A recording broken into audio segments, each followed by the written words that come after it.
अस्सलाम नाज़रीन, मां मोहम्मद क़ासिम मल्ला मुंहिंजा ख़्याल शायरी जो रूप में अॼु तव्हांजे लाइ हिकु बहितरीन गज़ल खणी आयो आहियां। उमेद त तव्हांखे पसंदि ईंदो।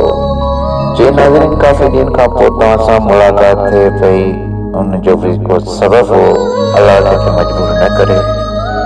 बसि हिकु ग़रीबाणू गज़ल आहे ऐं उमेद त तव्हांखे पसंदि ईंदो। असांजे चैनल खे सब्सक्राइब कजो, बेल आइकन खे बि दॿाइजो जीअं ईंदड़ वीडियो तव्हां जल्द खां जल्द ॾिसी सघो। त इहा आहे, ग़रीब मां आहियां तूं आ वॾो माण्हू, ग़रीब मां आहियां तूं आ वॾो माण्हू, तॾहिं त न थींदो तूं मुंहिंजो सुञाणो।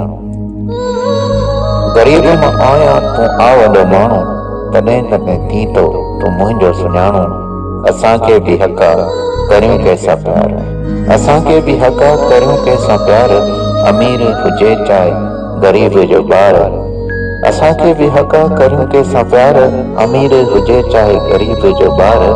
नथो वणे मुंहिंजो प्यार तोखे ग़रीबाणो, ग़रीब मां आहियां तूं आ वॾो माण्हू।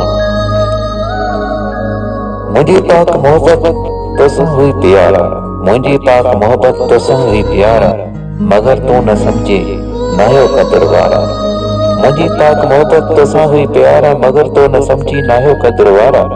तोखे खपे प्यार बाज़ारी विकाणो, ग़रीब मां आहियां तूं आ वॾो माण्हू। ॾे दिल खे दर्द न दाऊं कंदुसि मां, ॾे दिल खे दर्द न दाऊं कंदुसि मां, थिए रुॻो दीदार बेशुक्र कंदुसि मां। छो नथा ॻाल्हायो न कंदुसि तो जाणो, ग़रीब मां आहियां तूं आ वॾो माण्हू, तॾहिं त न थींदो तूं मुंहिंजो सुञाणो। चवे कास मल्ला धिकारे न छॾ, चवे कास मल्ला धिकारे न छॾ, इन्ही खां बहितर ज़हर प्यारे छॾ। इहो अर्ज़ असांजो अव्हांखे निमाणो, ग़रीब मां आहियां तूं आ वॾो माण्हू, तॾहिं त न थींदो तूं मुंहिंजो सुञाणो।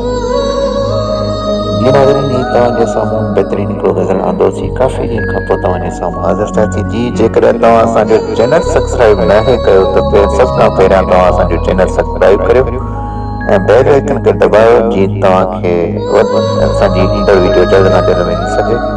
हीअ गज़ल कीअं लॻो उनजे लाइ राय ऐं कमेंट्स ॾींदा। इन सां गॾु इजाज़त ॾींदा। मोहम्मद क़ासिम मल्ला खे अल्लाह हाफ़िज़।